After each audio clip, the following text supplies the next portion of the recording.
Oi, oi, pessoal! Estamos aqui com mais um episódio do nosso podcast Entre Taças e Casos, com a nossa taça de vinho na mão, prontos para contar a próxima história. E eu sou Eduarda Salomão, eu sou advogada familiarista, estou aqui com as minhas parceiras. Olá, pessoal, tudo bem? Eu sou a Raquel do Rosário, advogada de família também. Estou muito feliz de estar aqui. Esse nosso podcast é o nosso segundo episódio hoje. Estou feliz por estarmos aqui juntamente com o nosso patrocinador, a Wine Vinhos, que está aqui nos acompanhando também.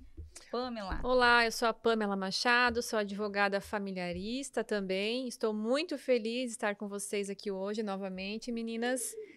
E certeza que vai ser mais um encontro de sucesso. Então, vamos brindar.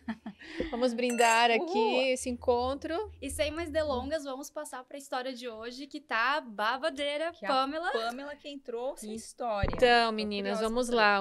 No episódio anterior, contamos a história da Joana, né, que deixou a vida no interior para viver com o seu marido na cidade grande. E, enfim, teve, claro, um final feliz, mas demorou. E hoje a história não é de uma mulher, e sim de um homem. De um homem? É, sim. Eu recebi uma história na minha rede social, no meu Instagram, de um homem, um jovem homem, que também casou com uma mulher, né, jovem também. E, na verdade, é ao contrário. Ele que era manipulado por ela. Porque tem disso, né? Tem mulher também. que manipula também. Então, hoje é a história do Beto. O Beto casou. O Beto é uma pessoa super religiosa da igreja. Conheceu a sua esposa na igreja. Que coincidência. Na igreja também. Casou. Eles não tiveram filhos, tá? Já vou adiantar que eles não tiveram filhos. Mas, né, foi um casamento, assim, muito... como que eu posso falar? Conturbado. Muito conturbado, isso mesmo.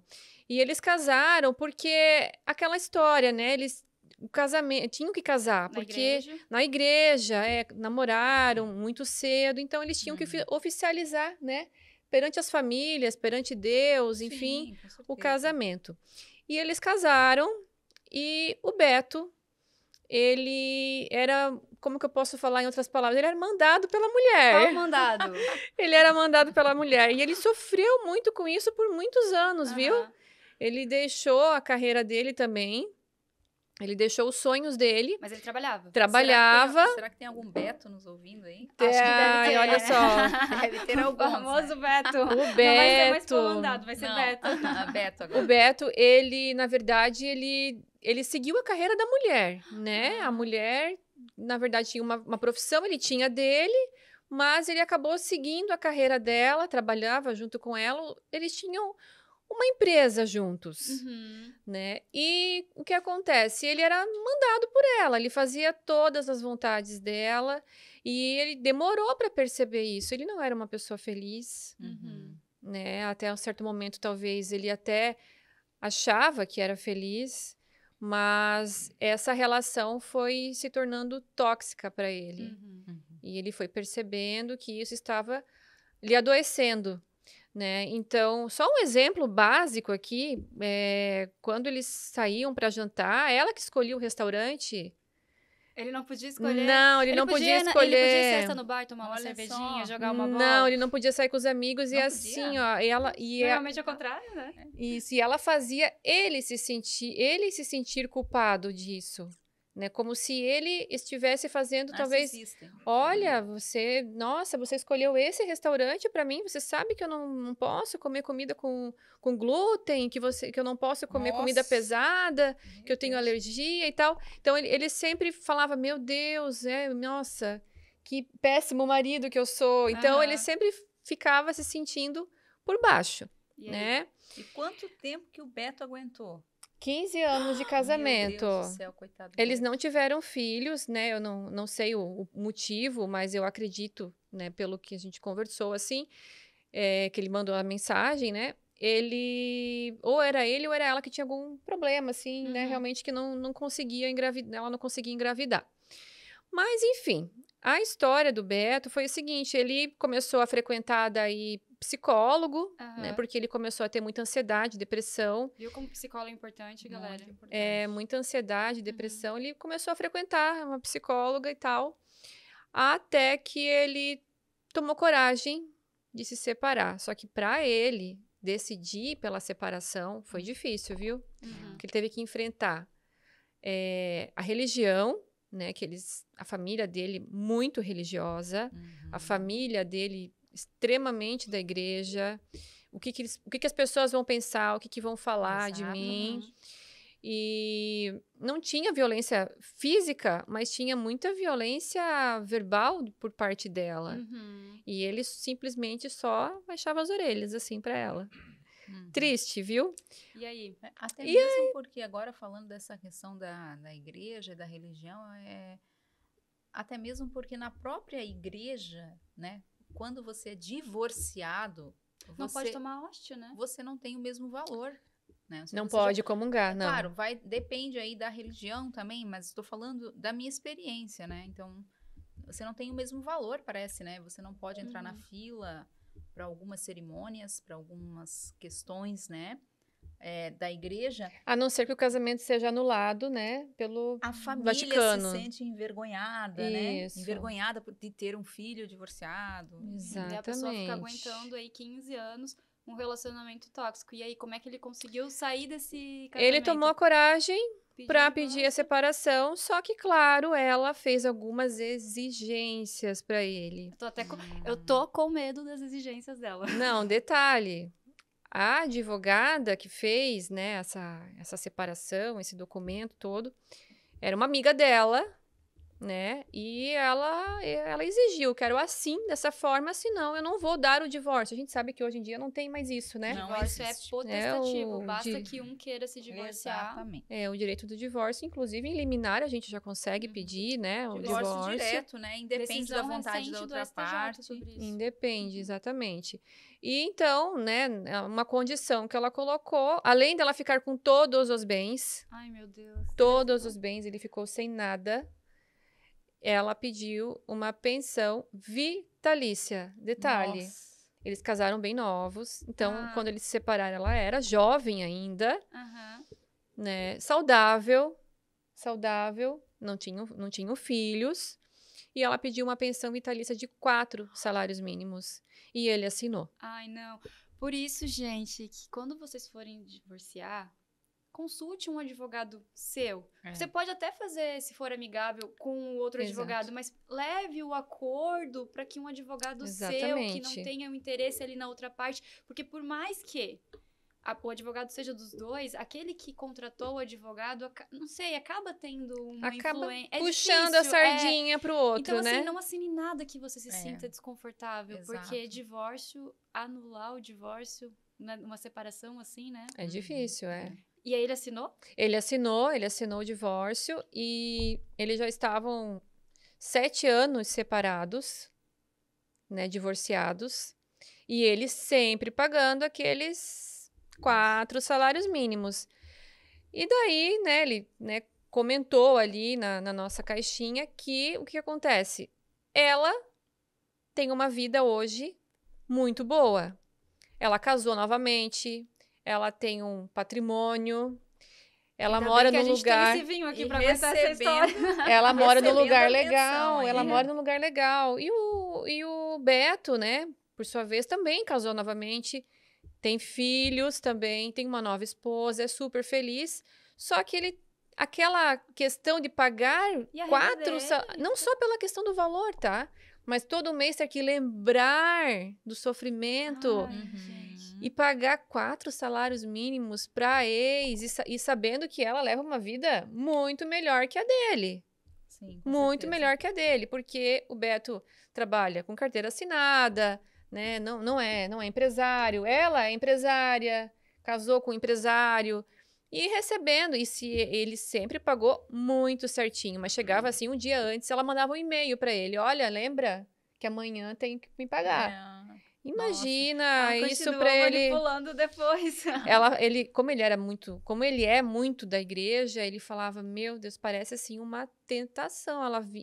Parecia uma assombração, assim, vinha ela no e-mail cobrar e lembrar, né, que tinha que pagar aquela pensão.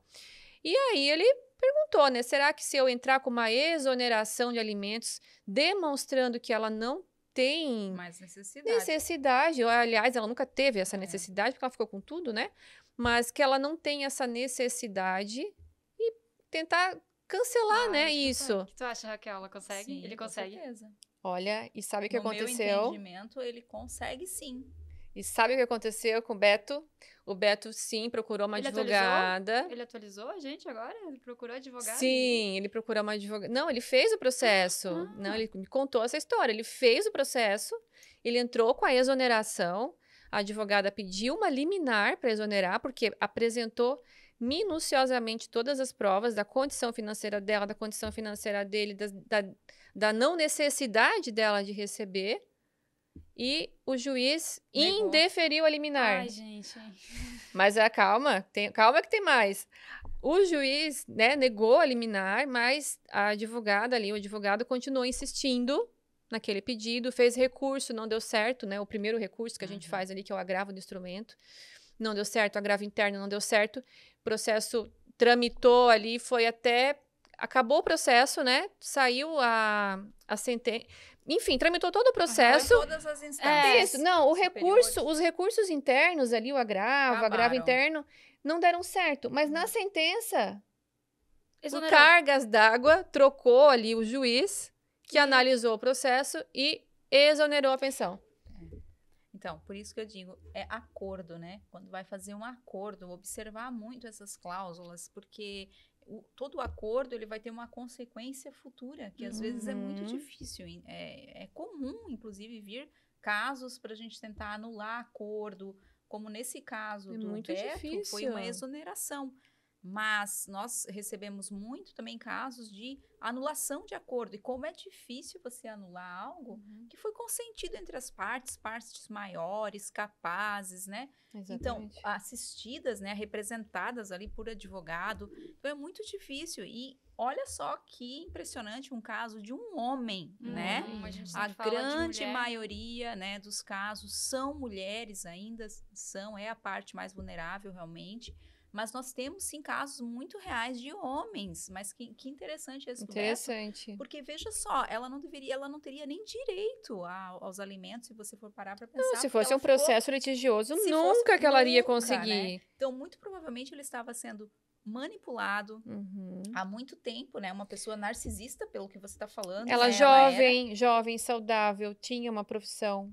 Faculdade, tudo, profissão, né? Profissão, renda, patrimônio. Ficou com todo o patrimônio dele, né? Então, não Eles tinha eram porquê. Casados em que regime? Comunhão parcial de bens. Ou seja, tudo parcial. que é construído durante o casamento vai partilhar, né? Metade era dele também, e ele abriu mão, né? Abriu mão, ele renunciou. Só que ela não desistiu. Sem contar o pagamento de imposto pra isso, né? Porque daí... Aposto que ele que pagou o imposto ainda. Provavelmente. Então, provavelmente sim, eu não entrei nesses detalhes. Mas assim, ela não desistiu, tá? Ela recorreu da decisão. Né? Porque ela perdeu. Depois totaliza a gente o que aconteceu aí. Ela Mas, gente, como é forte isso, quanto as pessoas são influenciadas, né, pela opinião, primeiro, família, tá? São as pessoas mais próximas de nós, as que mais julgam, tá? Isso é fato. Família, sociedade, né? E aí, claro, as demais instituições, como, por exemplo, a igreja, né? Então, assim, as pessoas realmente vivem com muita pressão, às vezes se perdem, como o caso do episódio passado que a gente falou da Joana, né? Se perdeu de si mesma, abdicou dos seus sonhos, seus projetos em prol da família, e às vezes ainda achando que estava se achando culpada por ir atrás de um direito que era dela, né? E o Beto também, muito provavelmente, se sentindo culpado, né? E o Beto, olha o tempo que ele demorou para buscar um advogado, né? O tempo que ele deu. Quanto tempo ela ficou recebendo? Foram 20 anos de casamento. 20 anos de casamento, isso. E depois recebendo? Recebendo deu quase 7 anos. Meu Deus, imagina o dinheiro que esse homem perdeu. Quase 7 que mesmo anos. Depois do casamento ele poderia ter investido nos sonhos pessoais dele, na reconstrução da família dele, né? Até a gente, numa das lives que a gente fez, a gente comentou que para se preparar para o divórcio, um dos pontos principais é você buscar um advogado, né? Ter a certeza do divórcio, o Beto tinha. Buscar um advogado para entender os seus direitos, porque depois que assina um acordo desse, É muito difícil. É muito rolar. difícil reverter, Você né? precisa ter consciência do que você tá fazendo. A gente sempre recebe no escritório, assim, algumas mulheres, principalmente quando a gente vai fazer a cobrança de pensão alimentícia para os filhos, ou executar os alimentos, que elas falam assim, eu só queria me livrar daquela situação. Eu não Sim. pensei direito, eu só assinei porque eu queria ter paz. Só queria ter paz. Só que esse é o momento, essa paz você nunca vai ter, porque a cada momento da sua vida que você lembrar desse divórcio, ou lembrar de um sonho que você não vai construir por conta daquele acordo mal feito, vai voltar aquele sentimento de remorso. Em troca do quê, né? Então, a sua paz em troca do quê? Né? De você se perder de si mesma, de você abandonar seus sonhos, de você abandonar os seus projetos. De não conseguir, às vezes, o direito dos seus filhos também. Exatamente. Né? Então, em troca de quê? Isso é paz, né? Isso é paz?